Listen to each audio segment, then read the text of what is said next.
지난 아세안 지역 안보 포럼에서 진행된 한일 외교장관의 만남은 비상한 주목을 받았습니다. 하지만 한일 양국 모두 물러서기 어려운 조건에 놓여 있었던 만큼 현격한 입장차만 확인한 채 끝내야만 했었죠. 3주 정도의 시간이 흐른 시점에 한일 외교장관이 또다시 마주하게 될 것으로 보입니다. 그간 한일 양국이 극한 대치 상황에서 잠시 숨고르기 양상을 보이고 있는 터라 이번엔 타협점을 이끌어낼지 관심인데요. 특히 향후 한일 관계의 분수령이 될 이 지소미아 연장 여부, 일본의 화이트리스트 배제 조치 발효 등을 앞두고 열리는 최종 담판이란 점에서 더 주목되고 있는 그런 상황입니다. 오늘도 세 분의 전문가 모시고 이야기 나눠볼 텐데요. 송수영 중앙대 경영경제대학 재무금융교수, 오대원 경기대 글로벌 비즈니스학과 교수 나오셨습니다. 그리고 최진봉 성공회대 신문방송학과 교수도 함께하겠습니다. 세 분 어서 오십시오. 네, 안녕하세요. 네, 안녕하세요. 네, 안녕하세요. 일단 문재인 대통령이 광복절 경축사를 통해 전달한 메시지부터 보죠. 일본의 그 수출 규제 조치에 대해서 강한 유감을 표하긴 했습니다만 일본과 대화할 의지의 뜻도 분명히 밝힌 바가 있습니다. 이 부분 관련해서 어떻게 좀 들으셨는지 짧게 한 말씀씩 나오신 분들 이야기 듣고 가겠습니다. 먼저 최 교수님부터 얘기해 주시죠. 예, 문재인 대통령 입장에서는 사실 한일 경제 문제가 서로가 서로에게 피해를 주는 그런 상황이라고 인식을 하신 것 같고요. 그런 차원에서 본다고 하면 과거사에 대해서도 인식을 분명히 해야 된다라고 하는 부분을 지적을 하셨지만 그 부분을 적극적으로 어필하기보다는 한일 관계의 개선이 중요하다고 하는 부분들을 말씀하신 것 같고요. 경제 문제는 사실 우리 안보와도 직접적인 연관이 있고 또 우리 사회 전체에 미치는 영향이 크지 않습니까? 그런 차원에서 본다고 하면 일본의 그런 행동이 잘못됐다는 걸 지적을 하면서 일본이 언제든 우리와 대화한다고 하면 우리는 열린 마음으로 대화를 하겠다. 라는 의도를 표현했다고 보여지고요. 그것은 결국 한일이 함께 상생하는 것, 또 넓게는 동아시아 전체가 경제 발전을 하는데 중요한 축이 된다고 하는 부분들을 말씀하시기 위해서 아마 과거사 문제를 적절히 얘기하기보다는 이제 경제 문제를 또 그리고 우리가 손을 내밀 테니까 언제든지 대화의 장소로 나오라고 하는 그런 요청을 한 게 아닌가 이렇게 볼 수 있을 것 같습니다. 알겠습니다. 송 교수님, 아무도 흔들 수 없는 나라가 되겠다 이렇게 좀 다짐을 해 화시가 됐었는데 좀 어떻게 경축사 들으셨어요? 이제 아무도 흔들 수 없는 나라라는 것이 이제 경제적으로 자립을 하되 어떤 경제 문제가 외부에서 영향을 미치려고 했을 때 그 영향으로부터 조금 자유로울 수 있거나 버텨낼 수 있는 힘을 갖추는 것이 중요하다. 현재로서는 아직까지 그런 힘 자체는 부족할 수 있는 게 그 이유가 일본에 대한 의존도가 너무 높기 때문에 그래서 이번을 기회를 해서 이거를 극복하고 아주 적절한 대응을 하신 거라고 저는 생각합니다. 알겠습니다. 오 교수님께서도 한 말씀 해주시죠. 예, 이미 다 지적해 주신 것처럼 전쟁 중에도 적과의 대화와 내미는 손에 대한 악수를 멈추어서는 안 된다는 게 전략의 기본 아니겠습니까? 그래서 이번 문 대통령께서 일본의 어떤 유화 제스처를 취했을 때 한국의 기업계, 산업계의 충격을 고려하여 이에 대한 대화를 열어놓겠다라고 하는 제스처를 보이면서도 강하게 한국의 이제 이런 경제 부분에서의 자주성에 대한 선언을 한 것은 적절한 대응이었다고 보입니다. 알겠습니다. 각자 개략적인 한 말씀을 좀 나눠주셨는데 그리고 얼마 전 이 김대중 전 대통령의 서거 10주기에서도 이 문재인 대통령이 직접적인 비판은 좀 피한 바가 있습니다. 이와 관련한 일본 정부의 반응도 좀 관심이 있었는데 최 교수님, 일단 언론도 그렇고 대체적으로는 긍정적이었던 것 같아요. 그렇죠. 일본 언론들은 대체로 긍정적으로 표현하거나 아니면 그냥 있는 사실 그대로만 보도했어요. 예컨대 우리 대통령의 경축사에 대해서 비판적인 논조로 보도하는 경우는 극히 일부에 불과했고 대부분은 이런 내용을 얘기했다 정도 얘기하든지 아니면 긍정적으로 평가하는 부분이 많이 있었는데 그만큼 일본의 이제 경제계나 아니면 언론에서 볼 때는 아베의 이런 행동이 결코 일본에도 도움이 안 된다고 하는 기본적인 어떤 정서가 남아있다고 저는 봅니다. 그런 차원에서 본다고 하면 일부 지금 일본의 정치인 중에 우익이라고 얘기하고 아베 정권의 관료들 같은 경우에는 아직까지도 문재인 대통령에 대해 상당히 비판적인 어떤 자세를 취하고 있지만 일반 국민들이나 아니면 관광산업에 직접적인 타격을 받고 있는 지역사회 주민들 같은 경우는 상당히 불만이 많은 상태거든요. 그리고 일본의 양심 있는 지식인들 같은 경우는 아베가 정치와 경제를 섞어서 저렇게 공격하는 것 자체가 잘못됐다고 하는 지적을 하고 있는 상황이고 또 이제 서명도 계속 확대되고 있는 상황이어서 제가 볼 땐 일본 내에서도 사실 찬반 반반의 의견이 있는 것 같고 우익을 중심으로 해서 아베 총리가 지금 뭐 본인의 정치적 입지를 강화하기 위해서 우익들을 적극적으로 활용하고 있는 것이고 이런 한일 관계의 경제 문제도 사실은 본인의 정치적 입지를 강화하기 위한 하나의 도구로 활용하는 그런 잘못된 선택을 했는데 일본 주민이나 일본의 일부 정치인들 같은 경우에도 사실은 잘못된 행동이라고 하는 부분에 여론이 있어서 이 문제가 아베 총리에게도 상당히 뭐 어찌 보면 도움이 될 수도 있지만 반대로 얘기하면 또 본인한테도 부정적인 영향을 미칠 수 있는 요소로 작용할 수 있는 부분이 있다 이렇게 생각합니다. 네, 일본 내에서도 우리나라를 향한 이 수출 규제 조치가 분명 잘못됐다는 인식을 갖고 있다는 그 내용을 좀 전해주셨습니다. 하지만 오 교수님, 고노다로 일본 외무상의 경우 방금 최 교수님 말씀하신 것처럼 문재인 대통령을 좀 지적하면서까지 기존의 강경적인 입장을 좀 견지했단 말이죠. 그럼 일본 정부 내에서도 좀 온도차가 좀 어느 정도는 있다고 봐야 되겠죠? 예, 이 사태가 길어지다 보니까 네. 일본 정부 내각 내에서도 이런 이견들이 있다는 것이 진짜 조금씩 흘러나오면서 예. 이것이 이제 아베를 중심으로 한 일부의 극우 세력이 좀 네. 독단적으로 했던 것이 아니냐는 게 밝혀졌고 또 아소다로 외상 같은 경우에 고노다로 외상 같은 예. 경우에는 특이하게도 그 정부 내에서 좀 지지를 받지 못하고 있구나라는 예. 얘기까지 들리고 좀 외교를 책임지는 사람으로 사지 않을 같은 얘기를 많이 예. 하지 않습니까? 그래서 이런 거를 보면서 일본 내에서도 균열이 생기고 마이니치 같은 이런 좀 중도적인 그런 언론에서는 또 이게 실익이 뭐냐 이건 좀 빨리 끝내는 게 좋겠다라는 얘기들도 나오는 거로 봐서 예. 일본 내부에서도 이런 것이 이제 지금 정리가 되어가고 있지 않은가 생각합니다. 분명 처음에 일관된 입장에서도 일본 내에서도 이견이 계속해서 나오고 있다는 두 분의 교수님께서의 지적사항이 있으셨습니다. 이런 가운데 일본 정부가 반도체 핵심 소재 가운데 하나죠. 포토레지스트의 수출을 추가로 허가했다는 소식이 들려왔습니다. 송 교수님, 네. 포토레지스트의 경우 이 에칭가스 등과 달리 군사 전용 가능성이 없는 것으로 알고 있습니다. 그래서 애초에 수출 규제 명분도 없었다는 지적이 나오고 있었고요. 좀 어떠세요? 뭐 코에 갖다 붙이면 코걸이가 되고 귀에 갖다 붙이면 귀걸이가 네. 되듯이 사실 뭐 무려 1,100개 이상의 그 품목 같은 거가 군사적으로 전용됐다 하고 그거를 우기면서 그거에 대해서 그렇지 않다는 걸 증명해라. 이렇게 요구하게 되면 굉장히 힘든 상황이 되는데요. 예. 사실 지금 현재로서는 아베 정권에서는 지금 외교적으로 어떤 이득을 얻은 것도 별로 많지 않고 거기에다가 경제 문제로 처음에 접근을 해서 어떤 굴복을 얻어내려고 했는데 그게 결국 실패하다 보니까 내부적으로 비판도 받게 되고 특히 저는 정치학자는 아니지만은 결정적인 것이 공명당에서 네. 개헌에 대해서 공개적으로 반대한 것이 상당히 그 아베 정권 내부에 특히 제가 정권이라면 자민당 안에서도 아베 계열과 그렇지 않은 사람들이 있지 않겠습니까?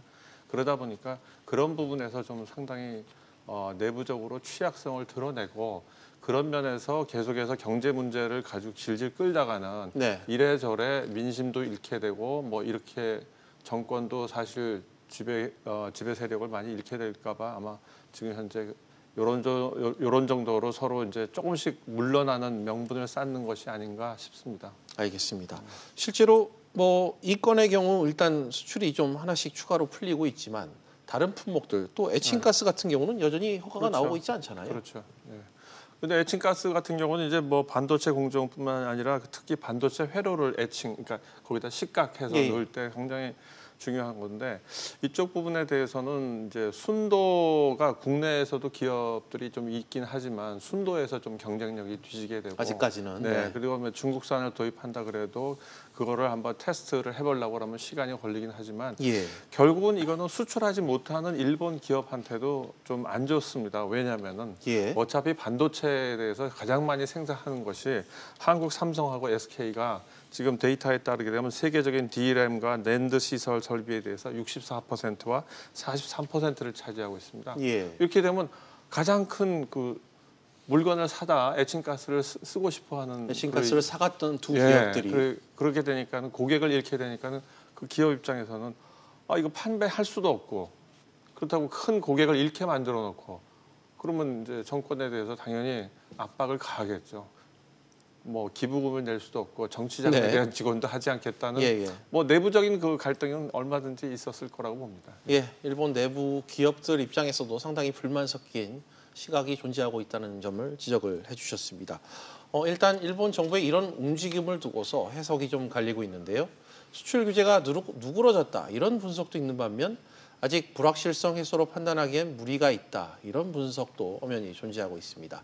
최 교수님 어떻습니까? 좀 좋게 해석될 여지가 있다고 보세요? 뭐 그런 여지가 있긴 있죠. 그러나 이게 그렇다고 해서 문제가 완전히 해결됐다고 보기는 어려워요. 그러니까 이번 같은 경우 지난 7일 날 3개월치를 허가를 해줬거든요. 네. 그 이번에 6개월치를 허가를 해줬어요. 그런 점을 본다 보면 포토레지스트 같은 경우는 직접적인 군사 적용의 위험이 없다고 하는 부분들을 강조하기 위해서도 했을 수도 있거든요. 예. 일본 입장에서는 불화수소 같은 경우에는 군사 전용의 위험성이 있기 때문에 안보 위협이라는 그 뭐랄까요 문제를 제기하면서 사실 우리에게 규제를 가했잖아요. 그러니까 국제사회에서도 볼 때 뭐 명분이 없는 규제를 했을 경우에는 비난을 받을 수밖에 없으니까 그 문제를 내세웠는데 그러다 보니까 불화수소는 허가를 안 해주면서 에칭가스만 지금 허가를 해준 거 아니겠습니까? 그래서 지금의 상황에서 물론 일본이 이런 행동을 하는 것은 일정 부분 변화의 어떤 그 실마리는 볼 수 있을 것 같아요. 그러나 아직까지는 안심하기 어렵다. 그러니까 우리가 전체적으로 일본이 지금까지 했던 뭐 화이트 리스트에서 우리를 제외한 거 철회하고 뭐 수출도 좀 자유롭게 할 수 있도록 하는 제도로 가지 않는 이상은 아직은 우리가 마음을 놓을 수 없는 상태이기 때문에 우리도 긴장하는 가운데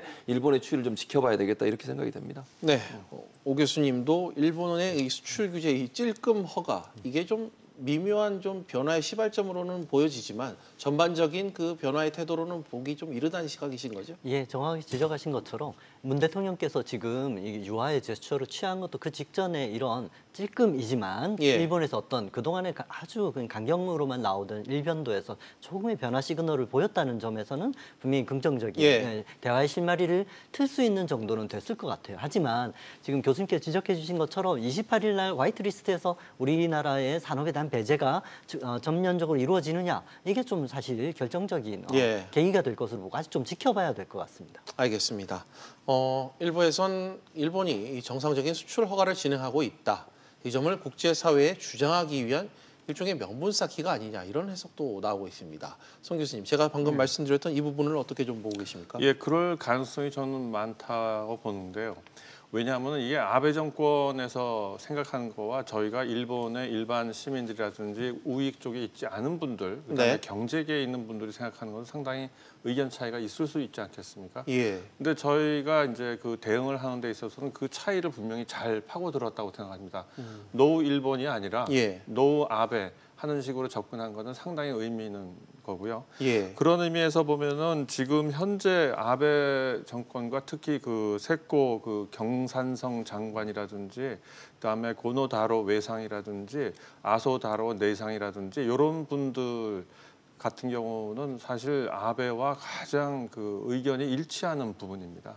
그래서 이 사람들은 현재 그 자기네들 주장을 누그러뜨리지는 않고 어떻게든지 이걸 피해가려고 하는데 저는 이번에 이 경제 문제를 건드린 거는 사실 뭐 안보 문제 이것이 본질적인 이유가 되기 때문에 그런 것이 아니라 조용하게 뒤에서 경제적 압력을 넣을 수도 있으니 알아서 굴복을 좀 하고 국제법을 지키라는 주장을 계속하면서 65년도 그 체제로 돌아가라, 그걸 준수해라라는 거를 이제 요구하는 건데요. 지금 그것이 경제 문제로 확대가 돼서 이 부분에 대해서 특히 지난번 저희 아시아 지역 포럼에서 이런 얘기 나왔죠. 중국하고 특히 싱가포르가 아니 우리가 왜 화이트리스트에 이제까지 안 들어 있었다는 것 자체도 몰랐다. 당시에 더 되려 확대할 필요가 있다는 게 그래가지고 나왔었죠. 확대해야지 이거를 싱가포르 같이 경제적으로 뛰어난 나라한테도 이거를 허용하지 않는다는 것이 더구나 한국만 허용하고 있으면 어떻게 하냐 이런 불만이 나왔지 않습니까? 저는 그래서 왜 그러면 일본에서는 특히 한국만 허용하고 있었을까? 이 부분에 대해서 좀 생각을 했는데요. 일종의 한국한테 우리가 너희한테 이렇게 혜택을 주고 있으니 알아서 그동안에 좀 기어달라. 그러한 암묵적 관계가 있었다가 요번에 그것이 성립되지 잘 작동하지 않으니까는 빼겠다. 그래서 아시아에서는 아무도 없게 되지 않습니까? 결과적으로. 그랬는데 거꾸로 이제 싱가포르에서 반발이 나와버리니까 이게 명분을 세계적으로 명분을 상당히 경제적인 면에서는 상당히 잃어버린 게 되죠. 즉 자유무역을 촉진하고 G20에서도 그런 주장을 해놓고 나서는 반대로 실제로 들여다보니 한국만 허용하고 있었고 싱가포르도 허용하지 않았어요. 그렇죠. 싱가포르에 대해서는 왜 안 했는지 뭐 이런 의문이 당연히 경제장관들 사이에서 당시에 있지 나왔었죠. 그렇죠. 알겠습니다. 이번엔 베이징에서 진행될 한중일 외교장관 회의 그 예정된 부분을 갖고 이야기를 해보겠습니다. 이번 한중일 3자 테이블은 3년여 만에 열리는데 주목되는 쟁점들이 지금 여럿 있습니다. 최 교수님, 우선 지금의 불붙은 한일 갈등에 중국이 관여할지의 여부인데요. 좀 전망을 중국의 개입 가능성 어떻게 보고 계십니까? 중국은 아마 그러고 싶을 거예요. 그러니까 중국 입장에서는 이 미국이 사실은 중재를 안 하면서 한일 관계 갈등을 본인들 만약 푼다고만 하면 엄청나게 동북아에서 또 한일 중간에서 역할을 할 수 있는 그런 상황이 되지 않겠어요. 그래서 중국 입장에서는 아마 중국의 영향력 확대를 위해서라도 뭔가 역할을 하고 싶어 할 겁니다. 그러나 중국이 우리나라와 일본에 영향을 미칠 수 있는 영향은 상당히 제한적이거든요. 그러니까 미국하고 약간 차이가 있어요. 미국은 한미 동맹이라는 것도 있고 일본도 미국과 군사적으로 아주 밀접한 관계를 맺고 있는 상황 아니겠습니까? 또 주일 미군도 주둔하고 있고 이런 상황에서 미군의 역할은 한국이나 일본이나 좀 더 목소리를 더 깊이 들어야 되는 상황이지만 중국 같은 경우에는 그런 상황이 아니기 때문에 제가 볼 때는 한일 외교장관 두 사람이 만나서 문제를 풀 수는 있을지 모르겠지만 중국의 역할은 제한적일 수밖에 없다. 그러니까 본인들은 원하지만 실제 성과를 내기는 상당히 어렵지 않겠나 이렇게 전망이 됩니다. 알겠습니다. 오 교수님께서는 중국의 역할론 이 부상 전망 어떻게 좀 보고 계세요? 좀 거시적으로 본다면 사실은 한중일이 이번 기회에 좀 협력을 하고 좀 이 문제를 풀어가는 데서 중국이 왕이 부장이 이렇게 나서가지고 좀 역할을 하려고 하면 못 이기는 척 좀 자리를 마련할 필요가 있을 것 같습니다. 왜냐하면 지금 이게 이제 패권 다툼이라고 하는 해석들도 많지 않습니까? 미국이 아시아를 견제하기 위해서 그래서 아시아 시대의 종언이라고 하는 포린 폴리시나 뭐 파이낸스 타임에서의 그런 주제들이 나올 정도로 확실히 이제 아시아 지역의 협력이나 이 동맹이나 이런 것을 좀 공고하게 만들어가는 게 부담스러운 것이 미국의 입장인데 3년 만에 한번 만난 기회이니만큼 아주 전면적으로 전폭적으로 뭐 미국이 긴장할 정도가 아니라 어느 정도는 우리가 협력할 가능성도 있다라는 카드는 세 나라가 보이는 것이 필요한데 이게 쉽지 않다는 지적, 지금 최 교수님이 지적해 주신 것처럼 쉽지 않다는 것은 분명한 것 같습니다. 본질이 양국 간의 한일 간의 갈등이기 때문에 어떻게든 존재감을 드러내려고 하겠지만 효과는 좀 제한적일 것이다. 그런 지적을 좀 해주신 것 같습니다. 만약 중국이 한일 갈등 해결을 위해 적극적인 이 제스처를 보인다 해도 문제는 미국의 존재일 겁니다. 한일 양국 모두 경계심을 갖지 않겠냐 이런 전망도 일부 나오고요. 송 교수님, 이 부분은 어떻게 봐야 됩니까? 저는 조금 이제 물론 앵커님 얘기에는 동의를 하고 앞서 말씀하신 두 교수님들의 의견은 조금 다르게 보는 게 중국 입장에서는 한국과 일본이 서로 화해 협력을 해가지고 한미일 동맹이라는 데서 중국에 대한 어떤 군사적 견제, 이런 것 경제적 압박 이런 것들이 들어오는 건 결코 바람직하지 않고 오히려 한국과 일본이 갈등 상태로 계속 있는 거는 주변에서 중국의 입장에서는 오히려 그것을 유리한 판국이 될 수 있다. 이렇게 생각할 것 같습니다. 그런 의미에서 굳이 뭐 회방까지 놓지는 않겠지만은 지금 현재 상태에서 중국 입장 한중일 외무장관 회의가 된 거는 뭐 3년 만에 됐지만은 저는 이거는 저희 외무부 아니면은 일본보다 저희 외무부에서 어느 정도 외무장관끼리의 그 대화라든지 이런 걸 통해서 저희도 이제 명분을 쌓고 꼭 우리가 이게 일본과 적대 관계를 하려는 건 아니다. 그런 의미에서 활용한 면이 크고요. 그다음에 중국 입장에서는 거기서 그 둘 사이의 갈등을 꼭 뭐 중재한다기보다 그래 만나는 장소를 한번 제공해 줄 테니 얘기를 하되 그 부분에 있어서 중국은 이것이 지속되는 것이 오히려 정치적 군사적으로는 유리하고 단지 이제 경제적으로 봤을 때는 이것이 이제 중국으로부터 대체 산업이나 대체 원료를 찾는다면은 중국 입장에서는 나쁘진 않겠죠.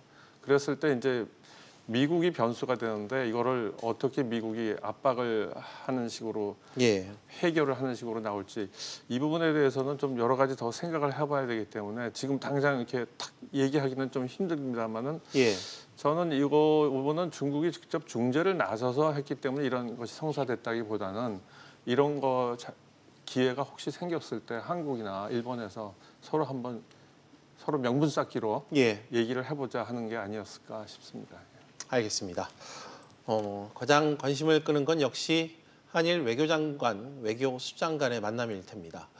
특히 이번 만남이 지소미아 연장 여부를 결정해야 하는 이 시한 직전에 이루어진다는 점에서 지금 주목을 해야 될 것 같은데 최 교수님, 일단 타협의 실마리가 좀 잡힐지가 관심사죠? 그렇습니다. 사실 이제 지난번 만남에서는 냉랭하게 끝났잖아요. 아무런 예. 성과 없이 그렇게 끝났는데 이번 회담이 이제 내일 아마 열릴 것으로 예상이 되는데 내일 회담에서 어떻게 결과가 나오느냐가 지소미아 연장 문제와 연관돼 있다고 봅니다. 예. 만약에 내일도 지난번과 같이 그런 어떤 회담으로 끝나버린다고 하면 우리 입장에서는 지소미아 카드를 더 적극적으로 검토할 가능성이 있어요. 물론 그렇다고 해서 회담이 이렇게 제대로 안 이루어진다 해서 바로 할 거냐 이거는 좀 논란이 될 수 있겠지만 예. 그러나 지소미아 카드를 더 적극적으로 검토할 수 있죠. 지금의 상황보다는.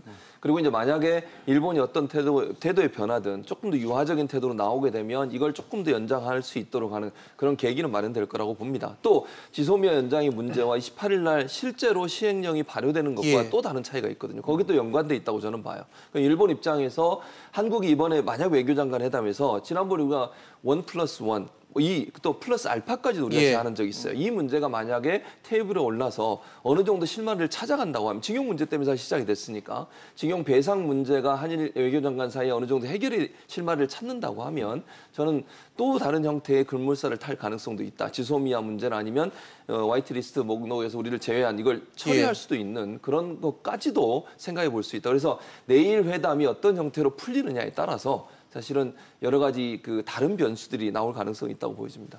알겠습니다. 앞서 얘기도 좀 해봤지만 양국의 강경 대응 기류가 한층 잦아든 이 분위기에서 일본의 극한 대치는 좀 피하지 않겠냐 이런 분석이 계속 나오고 있습니다. 방금 최 교수님께서도 말씀하셨고요. 송 교수님은 내일 전망 좀 어떻게 하십니까? 네, 저도 그렇게 현재 상태에서 특별한 변화를 가져오기도 극적인 변화를 가져오기도 네. 힘들 것 같습니다. 현재 상태에서 진행되는 걸 보면서 했을 텐데 이제 서로 회담을 할 텐데 저는 예. 일본이 왜 이 한중일 외무회담에 응하고 거기서 참여하고 이렇게 했을까? 궁극적으로 외교 정치적인 관점에서 봤을 때는 육자 회담이라는 거에 일본이 복귀하는 거를 좀 원치 않겠나 하는 생각이 듭니다. 그래서 결국 그 북미 간의 어떤 평화가 협정이 진행되거나 이런 거에 대해서 좀 어깃장을 놓고 예. 아무래도 이 아베 정권의 목표는 한국에서 특히 남한과 북한을 따로따로 외교 관계를 가지면서 양쪽에다가 서로 견제를 시킨다든지 어느 한쪽에다가 한쪽이 말을 안 듣고 잘 좀 갈등이 생기게 되면 다른 쪽에 이제 우호 관계를 제시하면서 예. 소위 말해서 이의제의하는 방식의 그거를 일본에서 궁극적으로 일본 아베 정권이 노리는 게 아닐까. 그래서 예. 저는 그런 부분에 있어서는 좀 외교 정치적으로는 주의를 해야 될 것 같다는 생각입니다. 알겠습니다. 오 교수님, 만약 일본이 강경 태도를 이어간다면 지소미아 역시 연장 없이 종료될 가능성도 좀 크지 않을까요? 그게 참 걱정이지 않습니까? 예. 사실 이 지소미아 카드 우리가 꺼낸 건 적절했고요. 그것을 이용해서 그 카드를 이용해서 미국이 중재에 나서게 하는데 적절하게 써먹었어요. 사실 일본은 우리 쪽에서 지소미아를 먼저 파기하는 쪽, 자기들은 책임이 없다는 식으로 예. 면피하기를 되게 바라고 있는데 칼은 이제 칼집에 들어있을 때 가장 무서운 것이라고 하지 않습니까? 그러니까 이런 지소미아가 연장이 되느냐를 결정한 다음에 일본이 화이트리스트에서 우리나라의 산업들을 배제하느냐 하는 게 결정이 이제 24일, 28일 이렇게 급박하게 이루어져 가는데 예.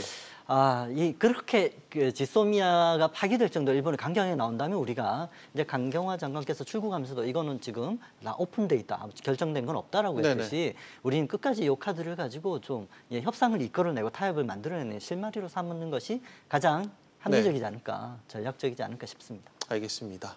아직 아무것도 결정된 게 없다는 입장을 청와대 그리고 강경화 장관의 오늘 출국장에서의 인터뷰를 통해서도 말씀하신 대로 확인할 수가 있었습니다.